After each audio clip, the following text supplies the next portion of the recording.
요한 1서 3장 말씀입니다. 신약 성경 390면입니다.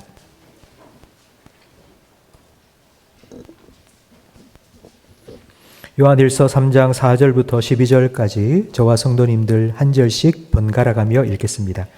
죄를 짓는 자마다 불법을 행하나니 죄는 불법이라. 그가 우리 죄를 없애려고 나타나신 것을 너희가 아나니 그에게는 죄가 없느니라. 그 안에 거하는 자마다 범죄하지 아니하나니 범죄하는 자마다 그를 보지도 못하였고 그를 알지도 못하였느니라. 자녀들아, 아무도 너희를 미혹하지 못하게 하라. 의를 행하는 자는 그의 의로우심과 같이 의롭고 죄를 짓는 자는 마귀에게 속하나니 마귀는 처음부터 범죄함이라. 하나님의 아들이 나타나신 것은 마귀의 일을 멸하려 하심이라. 하나님께로부터 난 자마다 죄를 짓지 아니하나니 이는 하나님의 씨가 그의 속에 거함이요 그대 범죄하지 못하는 것은 하나님께로부터 났음이라. 이러므로 하나님의 자녀들과 마귀의 자녀들이 드러나나니 무릇 의를 행하지 아니하는 자나 또는 그 형제를 사랑하지 아니하는 자는 하나님께 속하지 아니하니라. 우리는 서로 사랑할지니 이는 너희가 처음부터 들은 소식이라. 함께 읽습니다. 가인같이 하지 말라. 그는 악한 자에게 속하여 그 아우를 죽였으니 어떤 이유로 죽였느냐. 자기의 행위는 악하고 그의 아우의 행위는 의로움이라. 아멘. 지난 금요일 날 예수님께서 우리에게 맡겨주신 가장 큰 명령, 그리고 주님께서 가장 기뻐하시는 명령, 복음을 전하는 이를 위해서 우리 금요 전도대가 새롭게 이제 개강을 했습니다. 나가서 전도하시는 전도팀과 그분들을 위해서 기도하는 기도팀으로 나누어서 이제 금요 전도대가 운영이 되고 있습니다. 우리 성도님들 중에 나도 이 일에 함께하고 싶다 하시는 분은 언제든지 신청해 주시고 함께해 주시기 바랍니다. 그리고 어제 우리 자녀들의 영적인 양육권을 맡아서 말씀으로 섬기고 있는 교사들 단합대회를 가졌습니다.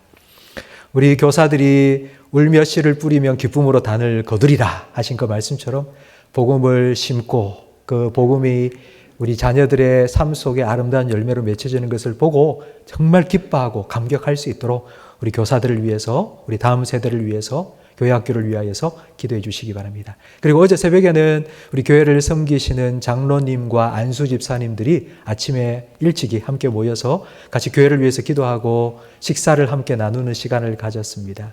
우리 장로님들 그리고 안수 집사님들 함께 교제하는 모습을 옆에서 제가 지켜보면서 참 기뻤습니다. 우리 교회가 더욱더 주님의 은혜와 사랑 안에서 하나가 되는 그런 교회가 될 수 있도록 기도해 주시기 바랍니다. 우리 좌우에 계신 성도님들과 함께 인사하겠습니다. 잘 오셨습니다. 은혜 많이 받으세요. 우리는 예수님 믿고 구원받았습니다. 예수 믿고 구원받은 건 옛날 일이죠. 1년 전일 수도 있고 10년 전일 수도 있고 30년 전일 수도 있고요. 우리가 예수 믿는 그 순간 구원받았지만 그 순간 바로 천국 가는 것은 아닙니다. 예수를 믿고 구원받았지만 천국 가기까지 지금 이 땅을 우리는 신앙생활을 하며 살아가고 있습니다. 그래서 성경에 보면 너희가 구원을 받았다고도 말하지만 구원을 이루어 가라고도 말씀합니다. 빌립보서 2장 12절 말씀을 함께 읽어보겠습니다. 그러므로 나의 사랑하는 자들아 너희가 나 있을 때뿐 아니라 더욱 지금 나 없을 때에도 항상 복종하여 두렵고 떨림으로 너희 구원을 이루라.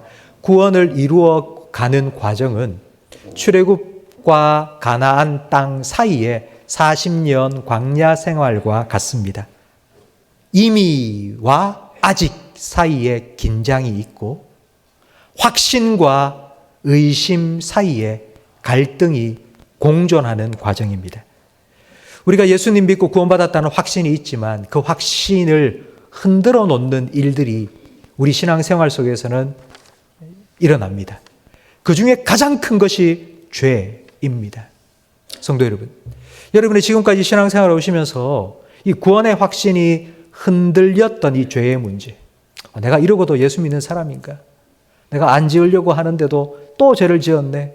이 해결되지 않는 이 죄의 문제를 가지고 고민하고 계시는 분들은 오늘 이 말씀 통하여서 하나님께서 주시는 하나님 아버지의 마음과 하나님께서 여러분을 향하여 계획하신 그 구원의 계획이 어떻게 여전히 우리의 삶 가운데 이루어지고 있는지를 다시 한번 확신하게 되는 은혜가 있기를 주님의 이름으로 축복합니다.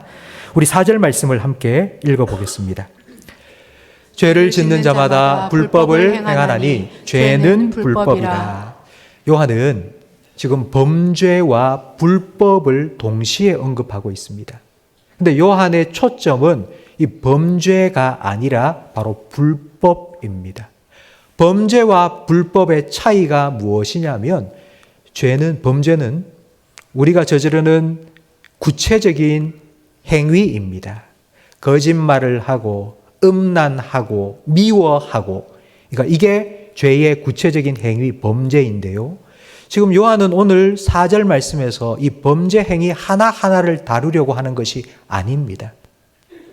불법에 대해서 말하고자 하는 것인데, 이 불법은 그런 거짓말하고 음란하고 미워하게 되는 죄를 짓게 만드는 근본적인 원인이 무엇인지를 우리에게 가르쳐주는 말입니다. 불법은 성경 원어로는 아노미아입니다. 노미아에 아라는 부정적인 접두어가 붙어서 만들어진 단어인데요. 노미아는 법입니다. 법. 그런데 그 법 앞에 아가 붙으면 법이 없다, 이런 뜻입니다. 그걸 오늘 우리 본문에는 불법이라고 번역을 했고요. 좀 더 정확하게 번역하자면 무법, 법이 없다, 무법이라고 번역을 해도 괜찮습니다. 죄를 짓는 자마다 불법을 저지르는 자입니다. 근데 죄를 저지른다 할 때 이 죄를 짓는다는 말은 현재형입니다. 현재형은 지속적으로 계속해서 반복적으로 죄를 짓는다는 의미입니다. 죄를 지속적으로 계속해서 짓는 의미는 이런 것이죠. 자기가 죄를 짓고 있으면서도 그게 죄인 줄 모르기 때문이거나, 첫 번째. 두 번째는 죄인 줄 알지만 그걸 죄라고 인정하지 않기 때문입니다. 죄인지 모르는 건 법을 모르기 때문입니다. 로마서 7장 7절 말씀을 함께 읽겠습니다. 율법으로 말미암지 않고는 내가 죄를 알지 못하였으니 곧 율법이 탐내지 말라 하지 아니하였더라면 내가 탐심을 알지 못하였으리라. 죄는 법을 어기는 것인데 법을 알지 못하니 내가 법을 어긴지를 모릅니다. 하나님의 법을 모르면 죄도 모릅니다. 죄를 모르기 때문에 내가 죄인이라는 사실도 모릅니다. 내가 죄인인지도 모르기 때문에 예수님도 모릅니다. 예수님이 필요 없기 때문입니다. 이게 오늘 본문 6절 말씀의 의미입니다. 6절 말씀을 함께 읽겠습니다. 그 안에 거하는 자마다 범죄하지 아니하나니 범죄하는 자마다 그를 보지도 못하였고 그를 알지도 못하였느니라. 계속해서 지속적으로 죄를 짓는 사람은 죄를 모르는 사람이에요. 죄를 모르는 사람은 하나님을 모르고 하나님의 법을 모르는 사람이에요. 그래서 범죄하는 자마다 그를 보지도 못하였고 그를 알지도 못하였다고 6절은 말씀하고 있습니다.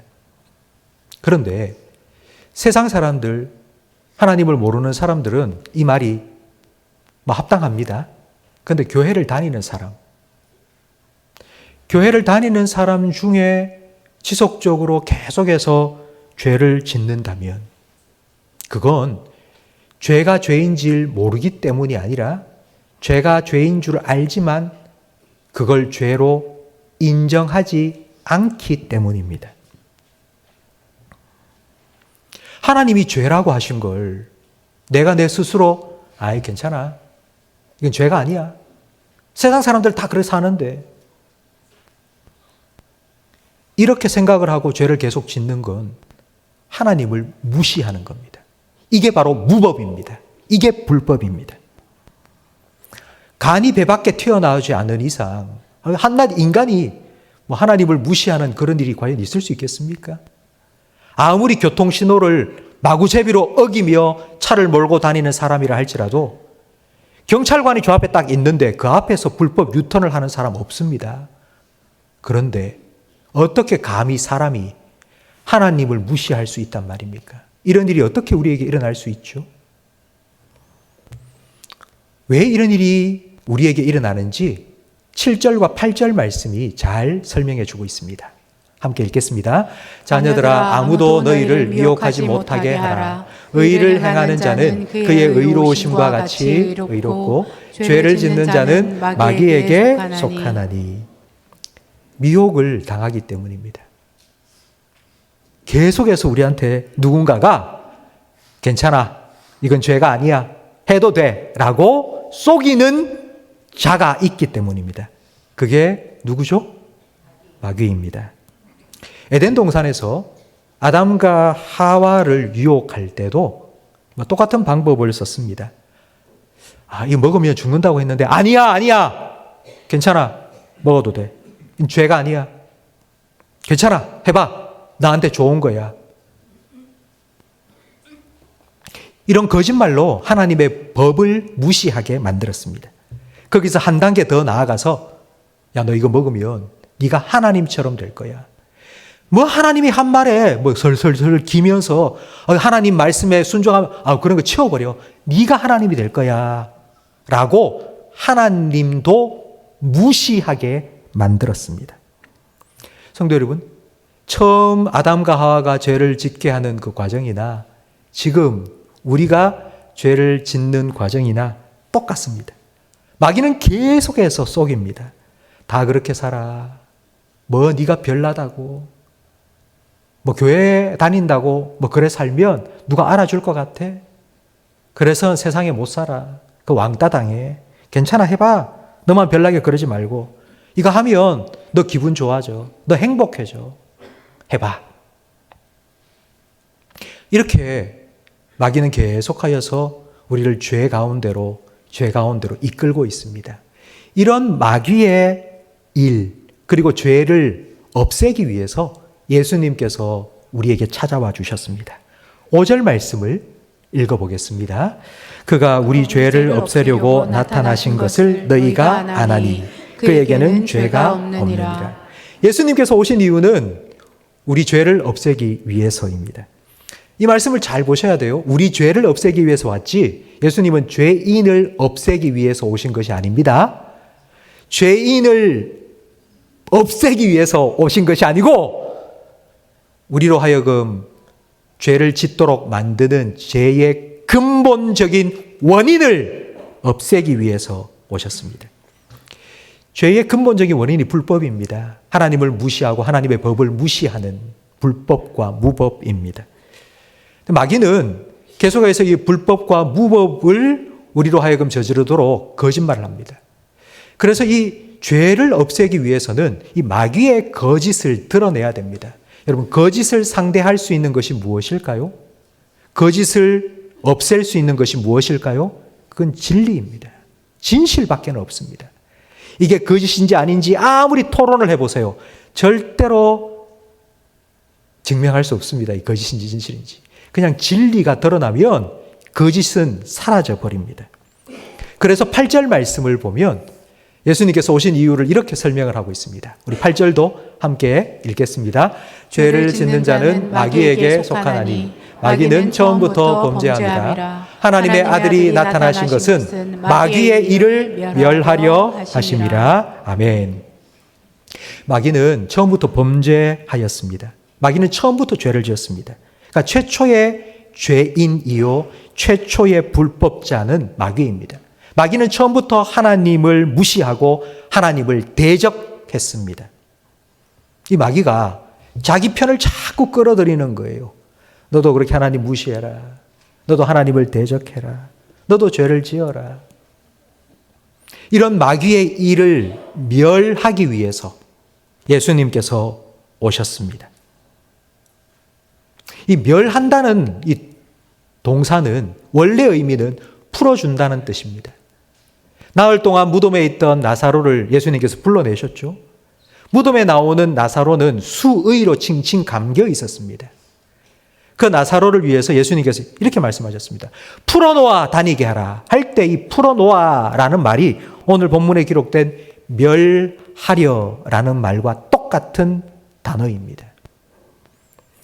마귀가 아주 맛있는 미끼를 바늘에 딱 끼워 놓았는데 그걸 덥석덥석 문 사람들이 그만 죄의 노예가 되어서 계속하여 죄를 짓고 살아가고 있는데 그 죄의 노예들을 풀어주시기 위해서 예수님께서 오신 것입니다.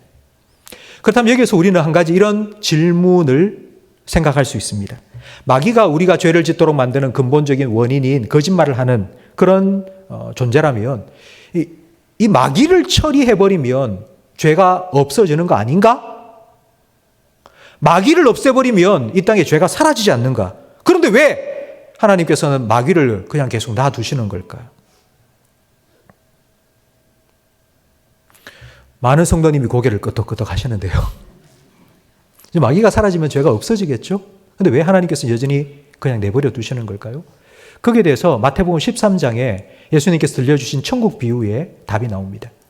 예수님께서 들려주신 천국 비유 중에는 알곡과 가라지 비유가 있습니다. 주인이 알곡을 뿌렸습니다. 그래서 자라고 있는데 종들이 나가서 보니 알곡만 자라는 것이 아니라 가라지도 함께 자랐습니다. 아니 왜 가라지가 나죠? 주인이 하는 말이 원수가 와서 뿌렸구나. 주인님 가라지를 뽑을까요? 아니 가라지를 뽑다가 서로 뿌리가 엉켜 있어서 가라지를 뽑다가 알곡조차 뽑힐 수 있다. 내버려둬. 알곡이 다치면 안 돼. 그러니 추수 때가 되면 먼저 가라지 싹 거두어서 불에 던져 넣을 거고 알곡은 추수해서 곡간에 들일 거야 라고 말씀하셨습니다. 이 비유에서 하나님의 관심은 가라지를 제거하는 데 있지 않다는 것을 알 수 있습니다. 악을 제거하고 가라지를 제거하는 게 하나님의 최고의 관심이 아니고요. 하나님의 자녀인 저와 여러분이 하나님의 말씀대로 하나님 안에서 하나님을 닮은 자녀로 잘 자라나는 것, 하나님께서는 그것에 제일 되는 관심을 갖고 계십니다. 그래서 혹시라도 악을 제거해 나가는 과정 속에 우리도 다치지 않을까, 우리도 상하지 않을까 조심조심 기다리라고 말씀하신 겁니다. 이걸 10절 말씀에서는 이렇게 표현하고 있습니다. 오늘 본문 10절을 함께 읽겠습니다. 이러므로 하나님의 자녀들과 마귀의 자녀들이 드러나나니 무릇 의를 행하지 아니하는 자나 또는 그 형제를 사랑하지 아니하는 자는 하나님께 속하지 아니하니라. 우리가 마귀에게 속한 자녀가 아니라 하나님께 속한 하나님의 자녀라는 것을 분명하고 명확하고 확실하게 드러내시기 위해서 마치 흙과 백이 대조되듯이 빛과 어두움이 명확하게 대조되듯이 이 땅에 여전히 악을, 마귀를, 죄를 놔두시고 하나님의 자녀들을 명확하게 계속하여서 하나님을 닮은 하나님의 백성으로 만들어 가시고 드러내시고 계신다고 말씀합니다. 여러분, 오늘 이 본문 말씀이 과연 우리에게 어떤 메시지를 주려고 하는 걸까요? 여러분은 하나님의 자녀입니다. 그러니 하나님의 자녀답게 죄를 짓지 마세요. 이런 말을 하려는 걸까요? 만약 오늘 본문의 주제가 그 말씀이라면, 우리가 하나님의 자녀가 되었으니 죄를 지으면 안 됩니다. 이 말씀이라면 우리는 예배를 마치고 딱 돌아서서 나가는 순간 나는 하나님의 자녀가 아닌가? 오늘도 또 죄를 짓는데, 죄를 지으면 하나님의 자녀가 아니라 했는데, 이렇게 늘 의심하고 흔들릴 수밖에 없을 겁니다. 그렇지 않습니다. 오늘 본문 말씀에는 우리가 하나님의 자녀가 되었고 하나님의 자녀답게 만들어 가시기 위해서 하나님께서는 우리에게 두 가지, 너무나도 중요한 두 가지를 주셨다고 말씀하고 있습니다. 9절 말씀을 함께 읽어보겠습니다. 하나님께로부터 난 자마다 죄를 짓지 아니하나니 이는 하나님의 씨가 그의 속에 거함이요 그도 범죄하지 못하는 것은 하나님께로부터 났음이라. 아멘. 하나님의 자녀, 하나님께로부터 났습니다. 저와 여러분은 하나님께로부터 난 하나님의 자녀입니다. 하나님의 자녀에게는 하나님께서 하나 넣어주신 것이 있습니다. 그게 무엇이라고 말씀하시죠? 하나님의 씨입니다. 우리 안에 하나님의 씨를 넣어주셨는데 이 씨라는 말은 유전자라는 뜻입니다. DNA라는 뜻입니다. 하나님께서 하나님의 씨를 넣어주신 이유는 죄로 인하여 깨어져 버린 하나님의 형상을 다시 우리 안에 회복시키시기 위함입니다. 줄기세포 치료를 들어보셨을 겁니다. 심장이 망가졌거나 뇌졸중으로 뇌가 망가진 사람에게 줄기세포를 집어넣으면 그 줄기세포에 있는 DNA로 말미암아 회복됩니다. 이것처럼 하나님께서 깨어져 버린, 망가져 버린 하나님의 형상을 회복시키기 위해서 하나님 자녀로 태어난 우리에게 하나님의 씨, 하나님의 DNA, 하나님의 유전자를 넣어 주신 것입니다. 그런데 우리가 예수님을 딱 믿는 그 순간, 바로 그 순간 우리가 하나님을 온전하게 닮은 모습으로 확 변한 게 아니라 씨를 넣어 주셨습니다. 씨를 뿌리면 씨는 싹이 나고요, 자라야 되고요, 열매를 맺어야 됩니다. 이 말은 과정에 있다는 겁니다. 우리가 구원을 받았지만 구원을 이루어가는 과정 속에 있습니다. 우리도 싹이 나야 되고요, 자라가야 되고요, 열매를 맺어야 합니다. 그러기 위해서는 환경이 참 중요합니다. 하나님께서는 하나님의 씨를 우리 안에 딱 심어 놓으시고 그 씨가 잘 자랄 수 있도록 우리를 하나님 안에 거하게 하셨어요. 이건 소속입니다. 하나님 안에 하나님이 만들어 놓으신 하나님의 환경 속에 우리를 속하게 만드신 거예요. 그게 바로 교회입니다. 성도들이 하나님께서 넣어주신 하나님의 형상을 온전하게 회복하기 위해서 서로 믿음 안에서 격려하고 서로를 위해서 기도해 주면서 함께 주를 향하여 걸어나가도록 만드는 그 환경, 하나님의 가정, 하나님의 교회를 우리에게 주시고 그 안에서 자라가도록 하신 것입니다. 여러분, 이 두 가지 중에 어느 게 중요한 걸까요? 신분과 소속, 이걸 다른 말로 하면 유전적인 요인과 환경적인 요인. 이 둘 중에 어느 것이 우리의 인생에 더 중요한 결정적인 영향을 미치는 걸까요?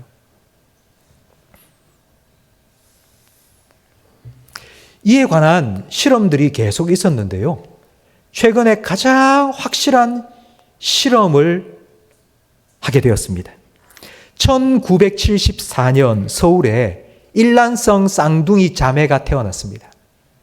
똑같이 생긴 딸 둘이 태어났는데, 그런데 2년 후 1976년 남대문 시장에 나갔다가 그만 그 딸 중에 하나가 길을 잃어버린 겁니다. 부모가 사방팔방 찾아다녔지만 결국 찾지 못했고, 그 잃어버린 아이는 서울에서 60km나 떨어진 수원에서 발견이 되었고요. 홀트 아동복지회에 들어가서 미국으로 입양을 보내지게 되었습니다. 그리고 40년이 지난 2016년 한국에 남아서 자란 그 딸이 부모님한테 이런 얘기를 들은 거예요. 원래 너는 쌍둥이였어. 어디 갔어요? 잃어버렸어. 사라졌어. 그래서 자기 쌍둥이 자매를 찾고 싶은 마음에 경찰서에 가서 유전자 등록을 한 것입니다. 그 유전자 등록한 그것으로 인해서 미국에 입양 간 그 아이 유전자와 딱 맞게 된 거예요. 그래서 2022년 46년 만에 처음으로 일란성 쌍둥이 자매가 만났습니다. 만났는데 생긴 게 똑같은 거예요. 그때에 바로 이 실험을 하던 수많은 학자들이 이 자매에게 찾아와서는 부탁을 한 거예요. 지금까지 우리가 여러 가지 윤리적인 문제 때문에 쌍둥이가 다른 환경에서 살다가 어떻게 이 유전의 영향이 큰지, 환경의 영향이 큰지 이런 실험을 우리가 할 수가 없어, 제대로. 그런데 당신들을 대상으로 우리가 좀 실험도 하고 조사도 하고 연구도 하고 싶다. 도와달라고. 그래서 2022년부터 실험과 연구가 진행되었습니다. 여러분, 어떠했을까요? 쌍둥이로 태어나서 유전자가 일치하는 두 사람, 닮은 점이 많았을까요? 다른 환경에서 평생을 살았기 때문에 다른 점이 더 많았을까요? 둘 중에 무엇이 더 많은 영향을 끼쳤을까요? 1번 유전, 2번 환경. 네. 보통 일란성 쌍둥이의 지능 지수는 크게 차이 나도 한 7 정도밖에 차이가 나지 않는다고 합니다. 근데 두 사람의 차이는 16이 되었습니다. 2배 이상 차이가 많았습니다. 그러니까 유전의 영향이 아니겠죠, 그건? 그리고 가치관의 차이가 엄청났습니다. 미국에서 자란 아이, 한국에서 자란 아이 다를 수밖에 없겠죠. 생각하는 게 완전히 다릅니다. 근데 여러분, 한 가지 놀라운 사실이 하나 있습니다. 너무 똑같은 게요. 두 사람 다 19살 때 난소에 혹이 발견되어서 제거하는 수술을 똑같이 받았습니다. 그러면서 이 연구의 결론은 유전이 결정적인 요소다, 환경이 결정적인 요소다, 뭐 이거다 저거다 그런 게 아니고 둘 다 너무나도 똑같이 중요한 역할을 다 했다는 거예요. 성도 여러분, 과연 우리 신앙생활 속에서 하나님께서 우리에게 주신 하나님의 씨, 계속 그것이 우리 안에서 역사되어서 우리가 하나님을 닮아가도록 만드는 그게 더 중요한 걸까요? 아니면 환경, 소속, 교회 안에서 신앙생활을 해나가는 이것이 더 중요한 걸까요? 여러분, 둘 다 중요합니다. 그런데 우리가 하나님의 자녀가 되었고 하나님께서 우리 안에 하나님의 유전자 DNA를 넣어주신 건 그거는 확실한 사실입니다. 우리가 아무리 부인해도 달라지는 건 없습니다. 그렇기 때문에 우리에게 있어서, 지금 우리에게 있어서 우리의 하나님의 자녀로서 우리의 삶을 결정짓는 더 중요한 요소는 무엇이겠습니까? 그건 환경입니다. 우리의 소속입니다. 이걸 잘 보여주는 성경 말씀이 탕자 비유입니다. 여러분, 탕자가 되고 허랑방탕한 삶을 살았던 이유가 무엇일까요? 유전적인 결함 때문입니까? 원래부터 탕자는 태어날 때부터 그런 허랑방탕한 인생을 살도록 그럼 유전자가 어떻게 돼 있었겠습니까? 아니요, 그렇지 않습니다. 탕자가 된 이유는 딱 한 가지입니다. 무엇 때문이죠? 누구를 떠났기 때문에? 아버지를 떠났기 때문입니다. 성도 여러분, 여러분 하나님의 자녀입니다. 여러분 확실합니다.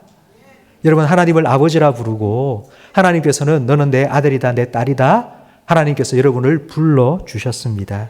여러분은 하나님께로부터 났습니다. 하지만 하나님의 자녀라고 똑같은 건 아닙니다. 탕자가 될 수도 있고요. 효자가 될 수도 있습니다. 탕자가 되는 하나님의 아들과 효자가 되는 하나님의 아들, 이 둘은 무엇 때문에 달라지는 걸까요? 딱 하나 때문이죠. 무엇 때문에? 아버지와 함께 거하느냐, 아버지를 떠났느냐, 이 차이입니다.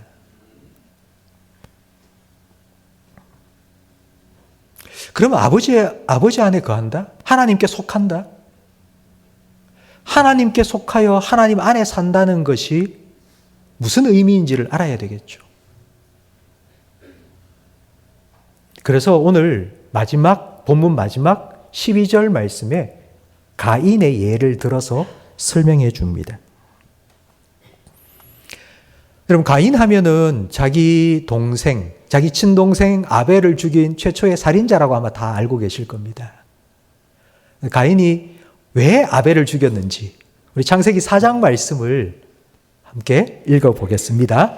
가인과 그의 재물은 받지 아니하신지라. 가인이 몹시 분하여 안색이 변하니 여호와께서 가인에게 이르시되 내가 분하여 함은 어찌 됨이며 안색이 변함은 어찌 됨이냐.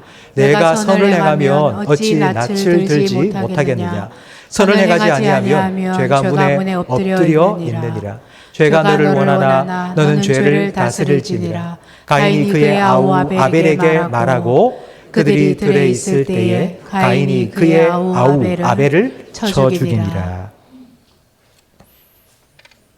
우리는 이 말씀을 보면서 가인이 저지른 범죄 행위에 자꾸 초점을 맞춥니다.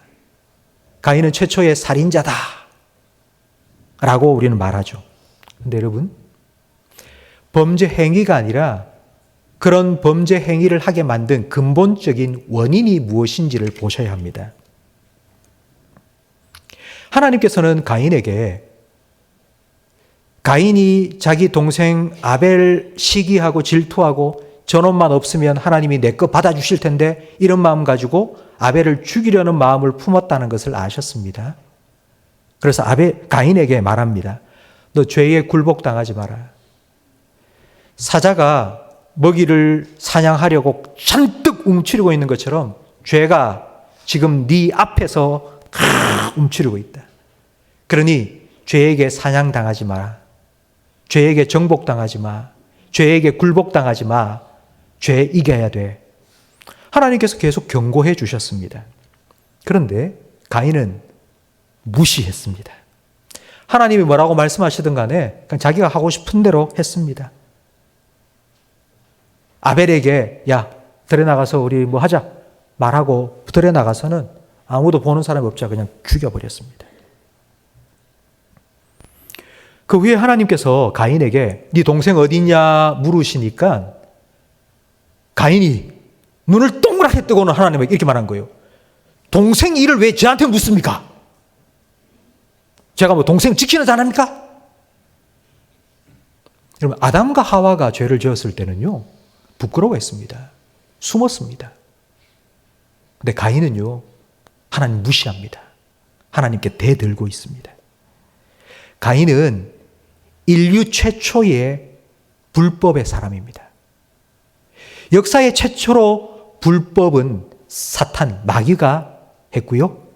인간 최초로 이 불법, 하나님을 무시하고 하나님께 속하지 않은 사람이 바로 이 가인입니다. 이런 가인의 모습을 통해서 하나님께 속한 사람이 어떤 사람인지를 명확하게 지금 대조를 하고 계십니다.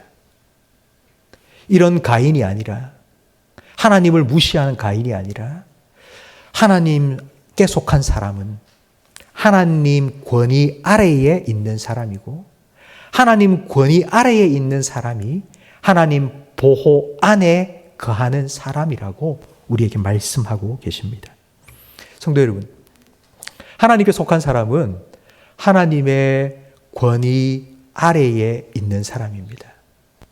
그리고 하나님의 권위 아래에 있다는 말은 하나님의 보호 안에 거한다는 뜻입니다. 그게 바로 하나님의 가정이죠. 부모의 권위와 보호 안에 자녀들이 양육되고 자라가듯이 우리는 그런 하나님의 권위를 인정하고 하나님의 보호하심과 그 은혜 안에서 우리는 하나님의 DNA가 점점 발현이 되어서 싹이 나고 가지가 자라고 열매가 맺히는 그런 하나님을 닮은 하나님의 자녀로 되어 갑니다. 되어 갑니다. 지난주에 함께 나누었던 요한 1서 3장 1절부터 3절까지에서는 우리가 하나님의 자녀다라고 분명히 말씀하세요. 근데 하나님의 자녀다라는 말과 오늘 본문에 기록되어 있는 이제 하나님의 자녀가 되어 간다는 말은 똑같은 말이에요. 3장 1절부터 12절까지는 한 단락입니다. 같은 말씀을 계속하고 있는데 너무 길기 때문에 제가 지난주와 이번 주 나누어서 설교를 한 거예요. 근데 오늘 본문의 결론은 다시 3장 1절 말씀으로 돌아가야 합니다. 우리가 하나님의 자녀가 되었다는 것이 하나님의 자녀가 되어 간다는 말과 어떻게 같은지 우리 3장 1절부터 3절까지 말씀을 함께 읽겠습니다. 보라, 아버지께서 어떠한 사랑을 우리에게 베푸사 하나님의 자녀라 일컬음을 받게 하셨는가. 우리가 그러하도다. 그러므로 세상이 우리를 알지 못함은 그를 알지 못함이라. 사랑하는 자들아, 우리가 지금은 하나님의 자녀라. 장래에 어떻게 될지는 아직 나타나지 아니하였으나 그가 나타나시면 우리가 그와 같을 줄을 아는 것은 그의 참모습 그대로 볼 것이기 때문이니 주를 향하여 이 소망을 가진 자마다 그의 깨끗하심과 같이 자기를 깨끗하게 하느니라. 아멘. 우리에게는 믿음이 있습니다. 우리에게는 확신이 있습니다. 그리고 우리에게 소망이 있습니다. 하나님께서는 여러분을 하나님의 아들, 딸로 낳으셨습니다. 그리고 여러분 속에 하나님의 씨, 하나님의 DNA, 하나님의 형상을 회복하기 위해서 하나님의 유전자를 넣어 주셨습니다.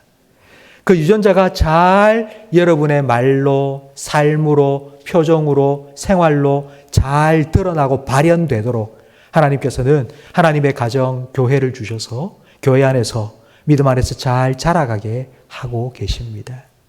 그래서 반드시 하나님께서는 우리가 하나님 앞에 섰을 때에 예수 그리스도를 닮은, 하나님을 쏙 빼닮은 하나님의 아들, 딸처럼 우리를 변화시켜 주실 것입니다. 그렇기 때문에 하나님의 자녀가 되신 성도 여러분, 하나님의 자녀가 되어 가십시오. 하나님을 더 알아가시고 하나님을 더 가까이 하시고 하나님을 더 닮아 가십시오. 그렇게 하나님께서는 여러분과 함께 해 주실 겁니다. 하나님께서 여러분에게 하나님의 말씀을 들려주실 겁니다. 하나님의 마음을 알려주실 것입니다. 그렇게 하나님을 가까이 하시고 하나님을 알아가시고 하나님을 닮아가는 하나님의 자녀가 되어가는 저와 우리 모든 성도님 되시기를 주님의 이름으로 축복합니다.